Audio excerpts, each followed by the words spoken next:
So the hardest part about making items over, reselling,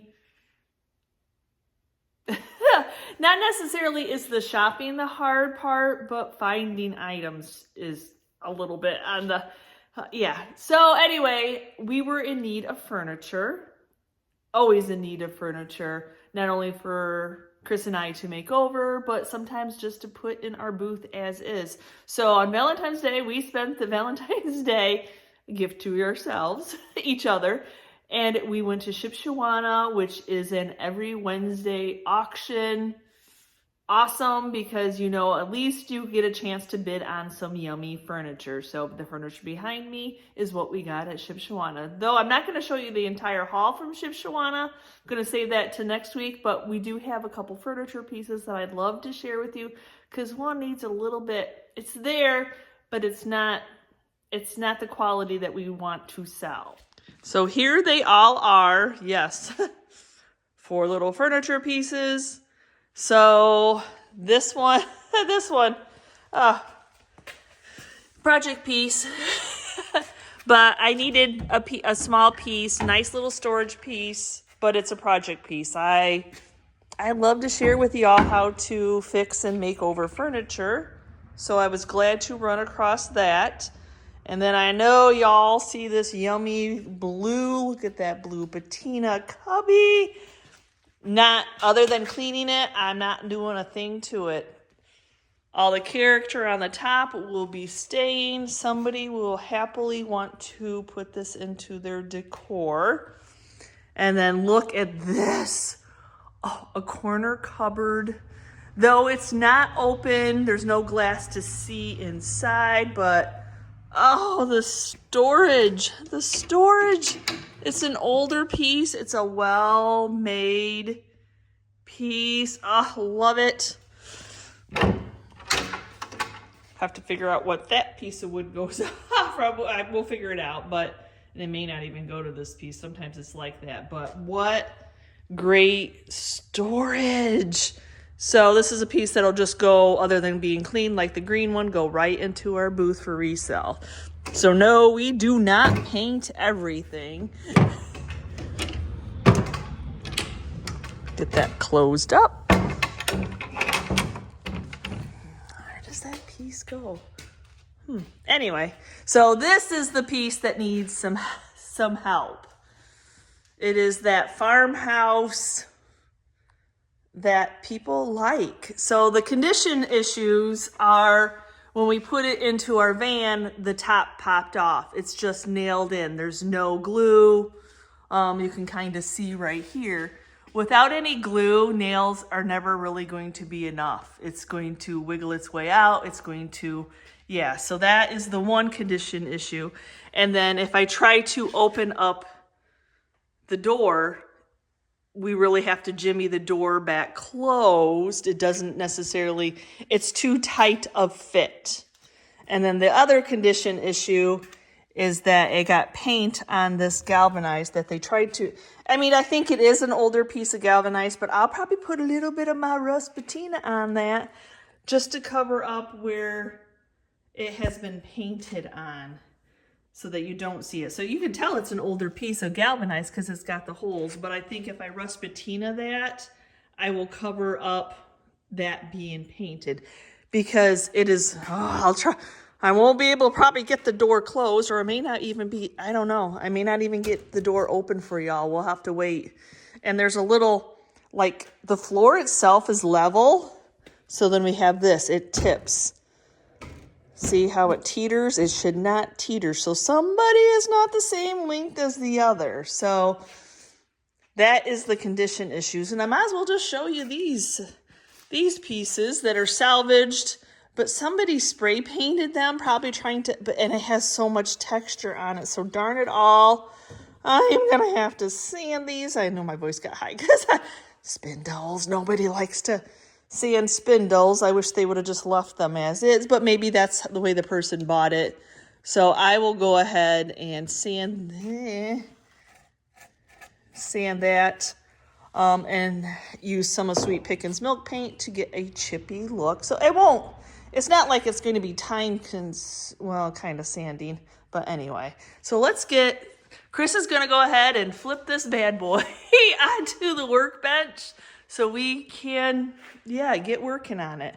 And I'm not going to try to open that door myself. I'll wait for him.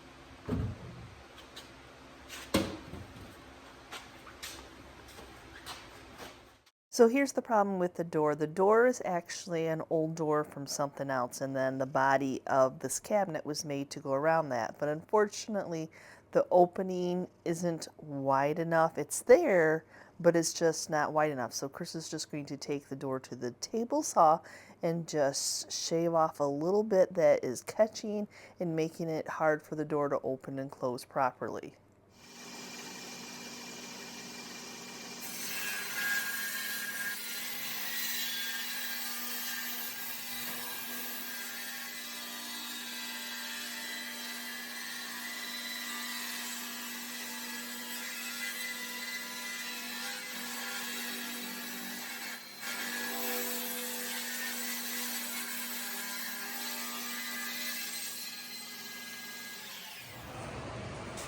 And then this piece is loose, so I'm going to drive a screw through it. See how it's loose? Yeah, it's not level. Yeah.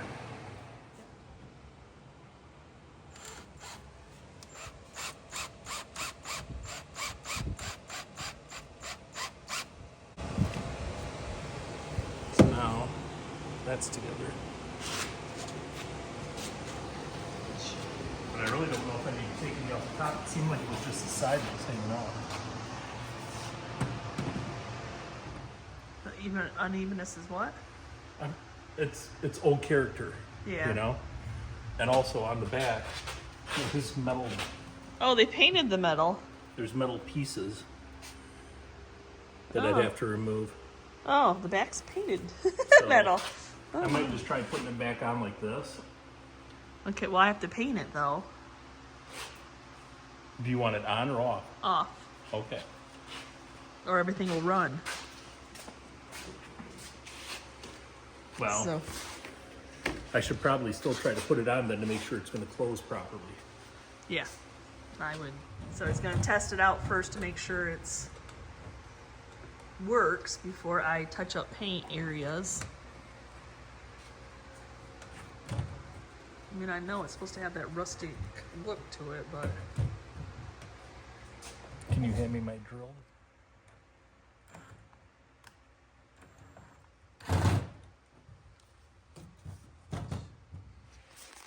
so now that he's got the test fit, it's still grabbing on the bottom. So he might have to remove some of The top seems free though. Yeah, the top's free, but the bottom should, yeah. Nobody wants a pain in the butt to open up a door. Not sure what those are, but to cut off the bottom, they need to come out. Well, that's probably why they didn't cut them. Somewhere right here, but now Let me see something. all the way through. Yeah, punch them out. Oh.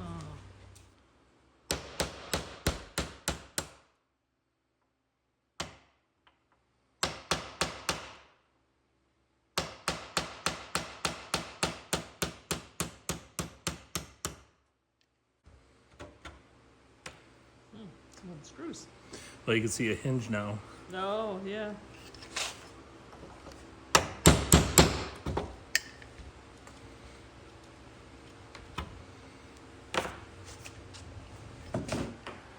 Just needs a little bit off the bottom.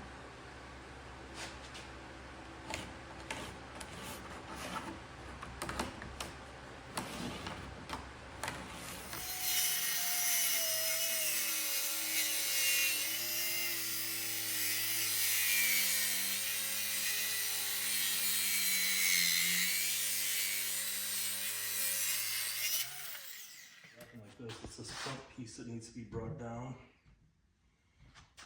Yeah, it's wobbly. Ooh.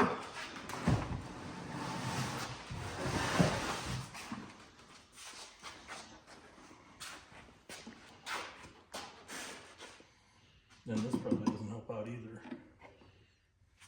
What? Well, this might be uneven. Yeah.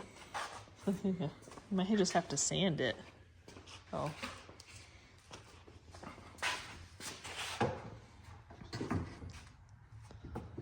Yeah, it's this piece right here. It's too long. Mm-hmm.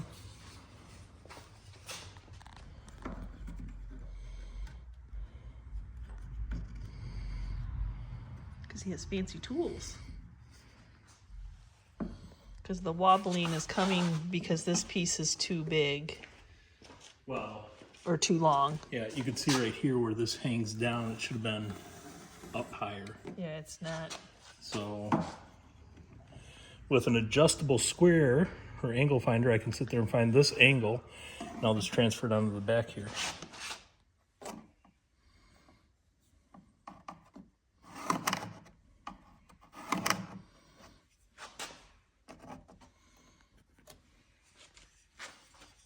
Alrighty then.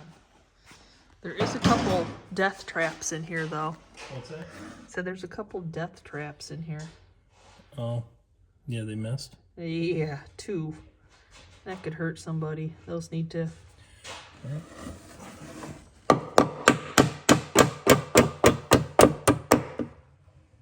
Where's the other one? Oh, it's in the wood though, unfortunately.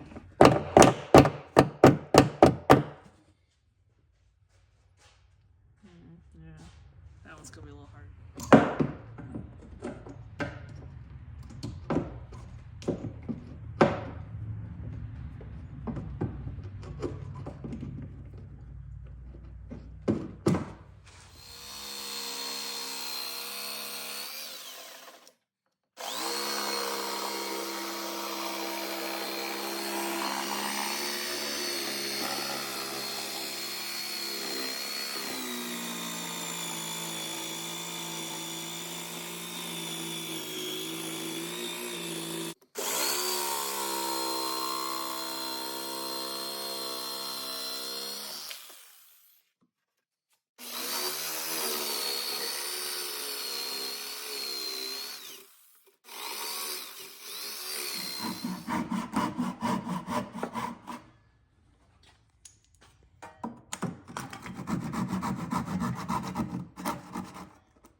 That's why Chris is the fix-it guy, because I would have taken the top off and glued and then rebrad nailed, but he knows how to hit those right angles, to take some screws and to draw that top down. And of course the screws are going to keep it nice and tight because of their screws. A little bit better than nails are going to. Hopefully. There you go. Yeah, it's drawing it in now.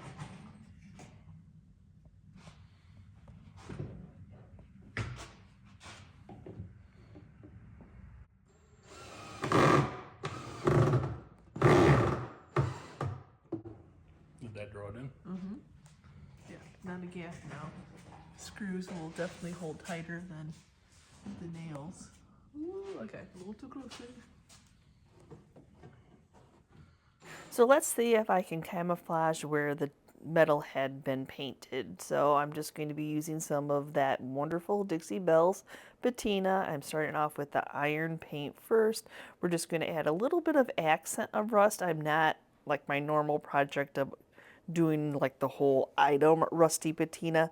I'm just going to kind of hit it here and there. And now I'll go in with the green patina spray.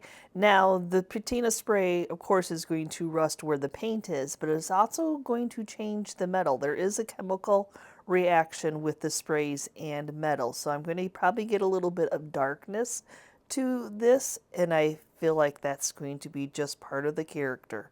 So I'm thinking that my Fusion Coal Black paint will be a match. Luckily, most black paints do match up with each other, even though I'm going to give it, I feel like this piece only really has one coat of paint on it, so the entire thing is going to need an extra coat of paint, but I'm just testing out those raw sides. That's not an area where Chris cut, it was just left raw. So I'm just testing that out first to see if that's going to be a matchup. But before I can put that second coat of paint on it, and I don't know if the camera's picking up, like you can tell that there's only one coat of paint on here. It is just the texture, like the wood was left raw. It wasn't pre-sanded before it was painted. So dust would collect. If you went to dust it, your rag would then catch on you get little pieces of your rag on there. So I need to unfortunately take some 220 sandpaper and sand that smooth so it would be easier to dust and easier to paint. And the unfun part of this is that the entire inside needs to be sanded also. I could imagine like somebody storing quilts in this, or somebody having, you know, like towels or anything like that, and it would just be grabby. So yeah, doing inside is not the funnest, but it just needs to be done. So as I'm sanding, I'm finding a couple more nails that have gone through that somebody could hurt themselves with. So Chris is going to go ahead and tap those out. In a little bit closer image, you can see where I'm talking about that it needs to be repainted.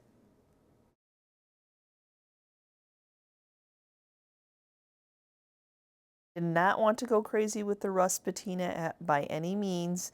I just wanted this to be an accent. That galvanized, that aged galvanized is just gorgeous. And like I said, where the green patina spray pooled, you can see how it turned it black, which is just more character. So I'm just going to go ahead and get this sealed in with some of the weather defense. I just love that little pop of that rust on there to cover up that paint. So I probably should have taken, like, before I sanded it, pictures of where you could tell that it was just one coat, not painted in certain areas.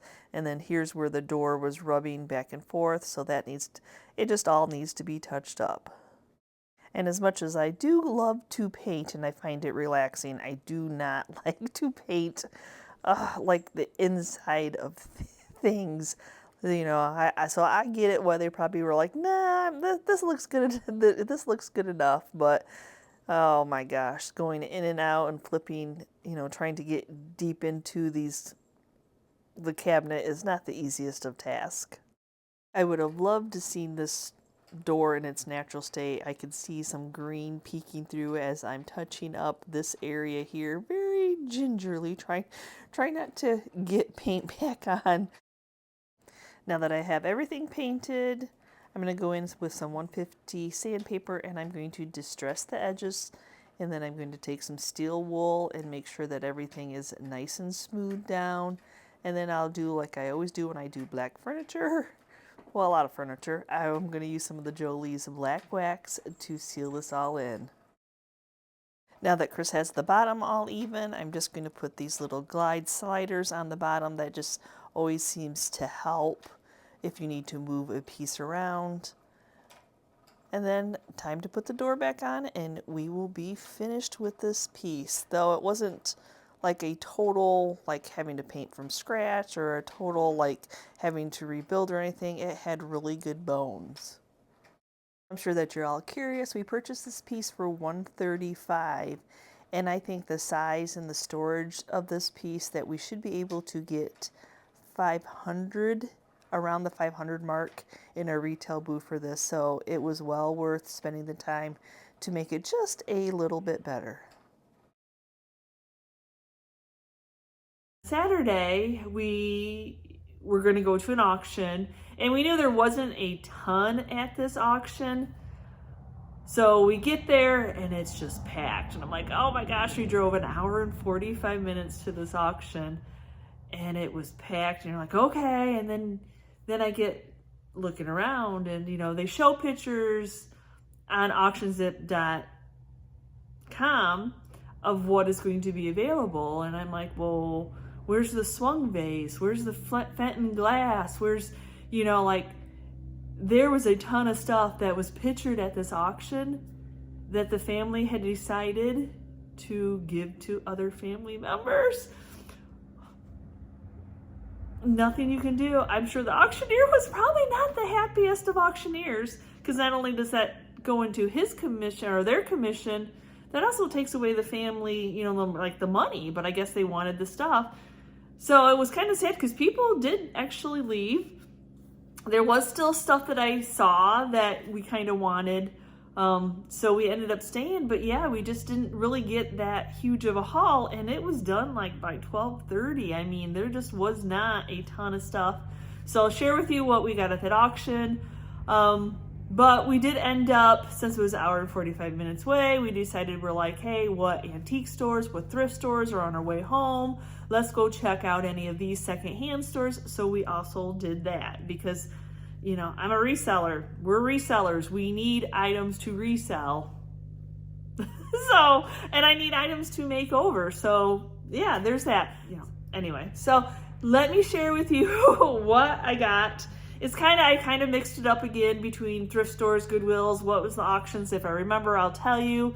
I never necessarily always remember the price because I'm not usually looking at the bill. Sometimes I'm just bidding until I get the item. Sometimes I have a number in my mind and I get outbid. You know, when you go into other stores like thrift stores, Goodwills and whatnot, then you just pay whatever their price is. And if the sticker's left on, then the sticker's left on. Like Goodwills will do that. But a lot of times antique stores are like, even like we went into this place in Charlotte called Needful Things, and I thought it was like just one big like secondhand store, but it seemed like it was individual booths. So a lot of times they keep the tags so that they can keep inventory. But anyway, and then I actually was on a hunt. I was on a hunt. We just were blessed that somebody made an offer on 5 of the swung vases that I had just put in the booth. So that was another reason for going to, I just made this beautiful display in my glass cabinet. 5 swung vases is huge, y'all. And it was a reasonable offer. I counter offered, but because swung vases are not easy to find in our area. So that was another reason I was on the hunt for some swung vases. So you have to stay tuned to see if I found any while we were out and about that I could see making a profit on. So, you know, a lot of the stuff is just kind of smalls. So I'll just take it down, take the camera down and share with you what I got. So which end of the table do I start with? Let's start over here. So in one of the auction lots that I bought, there were these beautiful, well-made doilies. I can see making a couple bucks off of those. There's like this set of 4, I think. 1, 2, 3, 4. Oh, 5. 5? Nope, 4. Can I count would be the first thing. So I thought those were just nice, pretty, very pretty. This is a very nice little table runner. So I'm not just going to trash those out or send them to auction. I do think they look nice in display. You put a little bit of money on them and see if somebody's interested in them. I did at one of the antique stores run across some mini butter molds. I love these because people collect them. And so I like to pick them up if they're priced where I can make money off the sale. And then I myself collect rosaries, and I have a craft, not a craft per se, as a DIY. I want to show you how to display these beautiful rosaries. So I ran across 2 beautiful black rosaries just in time for the season. It's always the season, y'all. It's always the season. At the auction, I did bid on, though this is not how these tins came. They were all kind of separated. A lot of the tins had hardware in them from the shop. So look at this beautiful, oh, look at that color. Hello, beautiful. I can see putting florals, some type of a display in there, putting a label on there. Even though this one I thought I could just paint and make into maybe a campfire tin. But I thought, oh my gosh, it's a little, oh my gosh, I want to make a little farm animal scene so bad in this half a lunchbox. Don't throw crud away because I will want to make something out of it. And then just some other random tins. These tins, I couldn't help myself being a ginger myself, so look at that cute little ginger tin. And then this one might be a little, I don't know how old these are at all, but I loved them. And I thought these muffin tins were just aged beautifully. Look at that one. But then they're two smaller ones. I need to do an Easter craft for you all, but oh my gosh, Easter's in March this year, so will I get one done? We'll see. I did bid on this because a Stormy Cromer hat, I'm sure will resell on eBay. We will see. Nice general black. I know I don't wear hats because my hair repels hats. I have too much hair. I'm not bragging, I'm just saying. Then 4 boxes of vintage ornaments, which is funny that y'all, I think I paid $2 for them. I kid you not. So look at the yummies in there. Look at those yummies, and they're all full. And I think, you know, 1, I have the box. Happy. And then 2, I think because it had newspaper and so they didn't fall out. I don't know what they all were looking for. I'm like, I don't care if it's not the season. No, I'm going to go ahead. So yeah, I mean, they're all in there. They're vintage. I don't know. So they say silver and blue, and they are silver and blue. Awesome. That was an awesome score. That was probably one of my best scores of the day. And then, okay, so the tins that I had to buy, they also had this burlap, and I thought, oh my gosh, I'm going to be doing part of the IOD release coming up for the spring season, and I needed some of this burlap for one of the projects, and I love that it's aged. Awesome find, because I actually needed some of that, which then in the auction lot, oh, look at their phone number and their name is on the side of, I just realized that. We were in Portland, Michigan. That's where we were at. But all these tools came in that little, I'm like, of course, you know, I wanted the lunchbox, and then I wanted the door knobs, because you can't have too many knobs. And this is, I don't know what we'd use this on, but it's so, oh, that's got like a spider web on it. Imagine that. But, you know, as it ends, I just love them. So then another box, I wanted the flour frog, which had the ginger jar, the little ginger tins in it, and then these little salt dips came in it. I don't know much about salt dips. They probably sell for minimal amount, but they're just nice. They need a bath. I saw this vintage cigar tin, and it went cheap enough. I'm like, okay, I'll go ahead and grab that, because like I said, half the people seem to leave. And then we have a grain scoop that's seen better days, but you all know I love to make those over. A couple pieces of enamelware. Those are always nice to have. Chris did score a couple little toy Tonkas. Look at those little green Jeeps that have been probably well loved and played with. This is this is just, he has a bin in his booth that he can sell like discounted for a few dollar items. This was a Buddy L, but nothing like terribly exciting, he thought. But I thought some kid would love that. A little vintage. I can see making this into like a floral display for the spring season. I'm still on the fence because these don't really sell very well, if I'm going to keep this little grinder or not. This was in one of the boxes that I got, and I know it's a stirrup, but it has that nice vintage green color, so you know, you never know what you'll come up with to make. This is just one of those cages that goes over like a horse or a calf, so they stop nursing or stop biting, but I love the shape of it because I thought it doesn't have the hardware hanging on it, that you can make that into a cloche. Look at, it's already a cloche. It's perfect. And then this piece, not so much for the tin, which even though the tin is very cool, I loved this. So it's a type of a colander, but that H patina is beautiful. Make it into like a wall display. How cute is that? And then this was actually a Goodwill find.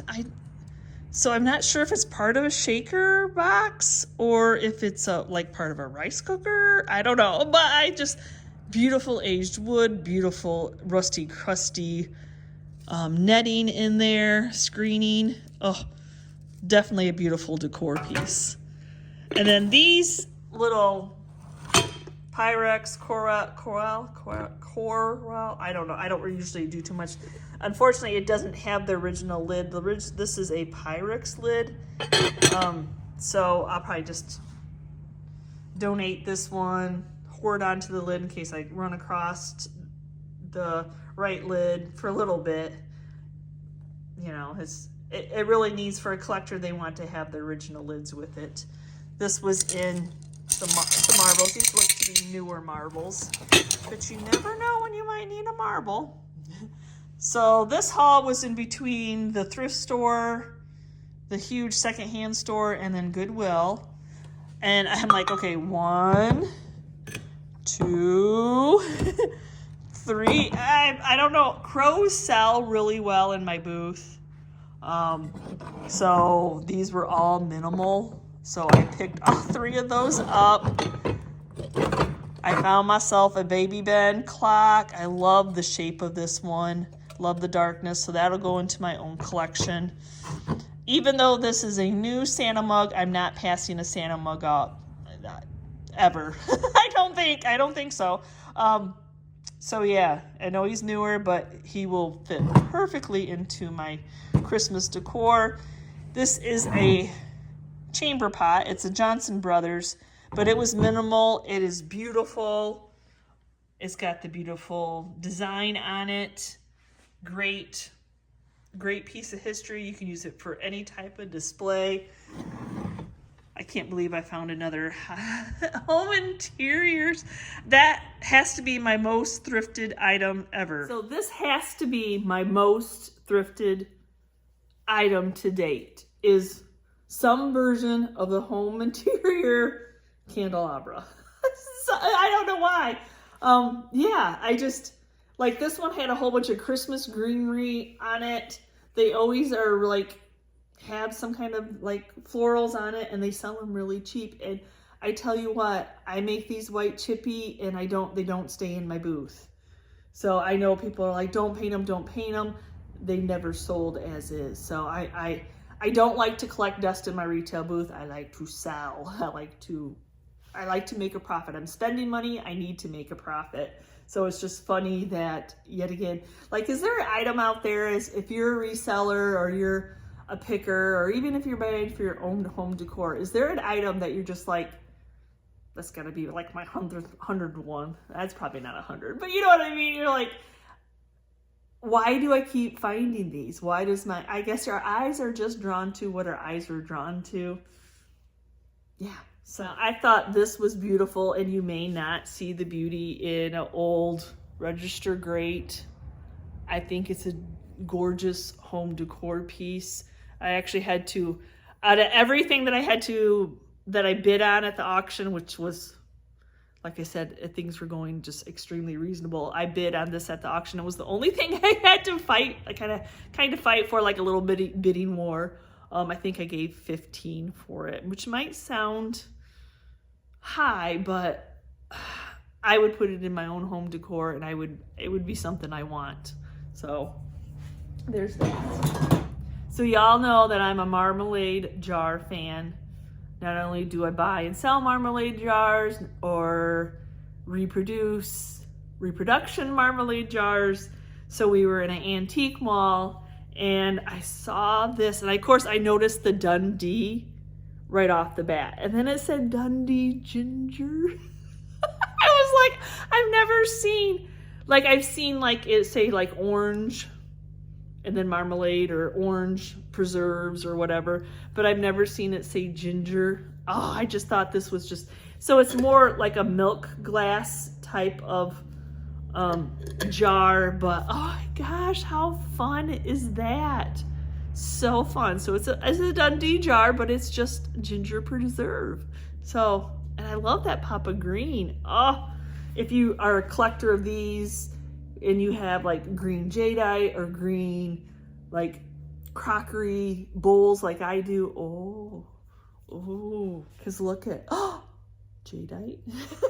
So I did get a couple pieces. I did get a couple of pieces of jadeite, but they're damaged.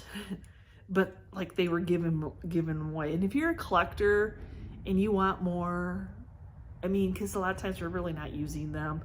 So this is just like a little, I think they call this a D cup because of the way that the handle is. So you can see it has a cracked, where the handle was cracked, but if you turn it this way, you don't really see that, or you turn it this way and put something in it and stack in it, put it in a bowl, you still don't really see it if you're a collector and you're trying to build your collection. And then I think this is referred to as like the beehive salt. Now from the front, it looks wonderful. The wording's a little bit faded, but it does have this crack on the back. It's not coming out, it's just cracked. But other than that, it's not chipped. So this is this is an older one, and even though it's cracked, not something, I don't want to like ship it because it's cracked, so I'll just put it in my booth and see if somebody's interested in it. So like I said, I played like minimal for these two broken ones. And then I wasn't sure if the person knew what they had when I saw, they just like, oh, this is a bird. This is a glass bird. This is a Fenton long-tailed bird, even though it does not have the stickers. Look at that green. Oh, I need to move my car out when I'm doing a haul, but I never seem to because it's always cold right now. So beautiful. Look at that emerald green, hunter green color. Oh, beautiful. No chips. Got some air bubbles, but just a beautiful green Fenton bird. So yeah, you never underestimate. Like, no, this was at the thrift store. This was at a second-hand resale shop, not an antique store, but you just have to look everywhere. When you're a reseller, I'm everywhere. I'm like, ooh, that looks like a shop that you can stop into. We actually went into a place that, when we were at the Needful Things in Charlotte, and it said, cheap stuff, resale store, cheap stuff. Wow, okay. So, now this was like a Saturday around 3 o'clock by the time we got to that, so I don't know how often, but found a roll of string yarn. This is a bad boy, so this was like $1. And then for another $1, Ryobi drill. Now, this is the same Ryobi drill that we use. It does not have a battery. It doesn't have anything at all with it. But we have the batteries, we have the drill parts, and it was $1. So whether it works or not, we'll find out, but it's $1. Take the chance. I mean, like, can you have too many drills? Chris says no. Chris definitely says no. Went into a store and spent $2. I was like, that was hilarious. A couple more pieces for minimal at the secondhand store was a little wooden baller. Nutmeg. Usually when I see nutmegs, they're like $10 in any other store. So this was minimal. And then this beautiful wooden shaker box. Oh, looks like it came from a thrift store and then was sold at a thrift store, but that's okay because these are beautiful painted up. I mean, it's a nice wooden color, but I know painting these is yummy. It is very yummy, and that's what sells for me. Then at that same thrift store, there was this vintage oval frame with that beautiful mat in there, and I can find something can go in there. It's beautiful. Beautiful. Well, then I'll finish up with some Goodwill. I cannot pass up this candle holder. It looks like a salvaged piece for me, so you can tell where it was a candle holder. Make this chippy. I know, I can't help it. So Chippy has been selling really well for me. The distressed Chippy, the aged look of antiquing. It seems like whatever I'm putting it on, it is selling. So for right now, you do what sells, right? I mean, you do what you love to do, and hopefully it sells. But it's blessing that it has been selling. Always thank the man above for your blessings. Now this was at a Goodwill. Look at rusty, crusty little 2 vases. some screening. It looks like it could have hung on a wall. It was made in India. I don't know, but I was all over this. I was like, oh my gosh, that looks like something that I definitely love that piece. I don't know why there's a little something there. Who cares? But I love this piece. Put some little floral in there that is just as sweet as can be. Now this bad boy, look at this spice. Oh, spices for days. So this was at a Goodwill. I'm going to sell it as is, other than I'm going to try to take the labeling off because there's no label. It makes the labeling, just makes it look like a hot mess. I can't do anything about the staining of the hard rubber. You know, I've tried in the past, and once it's stained, it's pretty much stained. But I can clean up the bottles, take any labeling off that's left. It has a nice little double drawer. Yeah, so I thought this was a great find. And then these older picnic baskets I've always sold just for decor and storage. And then when we saw this in the Goodwill, it is full. Look at that. All the pieces are there to our knowledge. I'm going to try to resell this in my retail booth because it's heavy and it's large and shipping is on it. I've never come across one that has all the goods still in it. So hopefully I can display it right, that somebody will be interested in that beautiful, beautiful orange color. Let me find a place to set it down. So it came with two of these furnaces. So it came with two of these thermoses, and I sell vintage thermoses. So, I was so excited to see all the pieces and parts there and in wonderful shape. Now, at Goodwill, it was a $20, but I can see spending $20 on an auction for it. So, and like the eBay comps on it were anywhere from $20 to $400. So, and that was sold. So it just all depends on that right buyer. So one of the other things that we did get, I did get another watering can for my collection. Oh, look at that. It does have its spout still attached, which is huge. Y'all know it needs a bath terribly, but love it. And then a one sink, I guess, wash tub, which was probably, like you can tell, it was probably used for some type of oil residue, which made this inside have wonderful patina. They actually had two at the auction, but one of the feet were broken, and sometimes you just have to, like, I don't want to deal with that. Don't want to deal with that. So it's beautiful as is. Now, my biggest score of the day, as I chatted with you that I was blessed enough to sell 5 swung vases in one day. Same buyer offered, I think they got like a 20% discount, but they were buying 5. You know, I like to work with people. I like to buy, so I need the cash flow to rebuy, right? That's how that works. So I went into antique mall or antique store, and I've never really found swung vases in there, but I'm just always on the hunt and always searching. So like I said, any type of resale I will go into and check it out. So right off the bat, I found this beauty. Yep, a nice little amberina. Look at the mouth and fingers on this. So this would glow. I wish I had, I'm not gonna take some time for battery. A little bit of original sticker left, and they must have like put some little felt so it didn't slide around. Beautiful piece, because I'm sure missing 5 in my cabinet is going to be like a little bit on the bare side. Great price.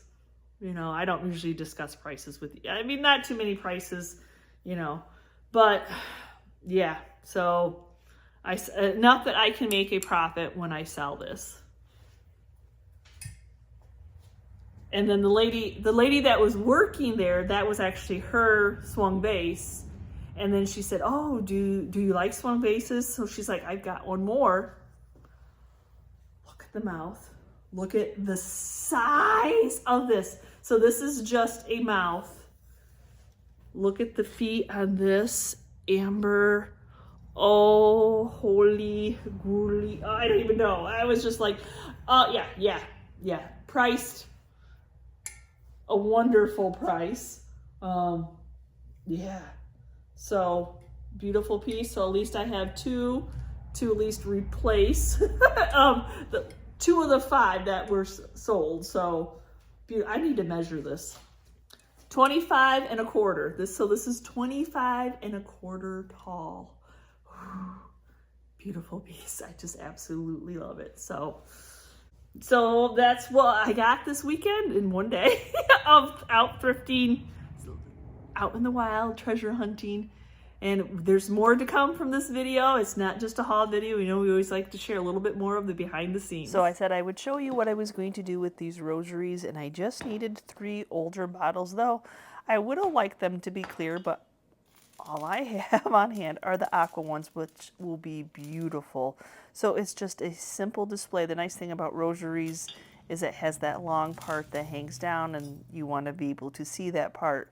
So this is such a simple way to display them, just wrapping them around the neck of the bottle to have them just hang ever so slightly just down that bottle, and it really emphasizes on the beads and the rosary and the cross, or the Mary, like the one doesn't have a cross, it has Mary on it, but oh, just a beautiful way to display these.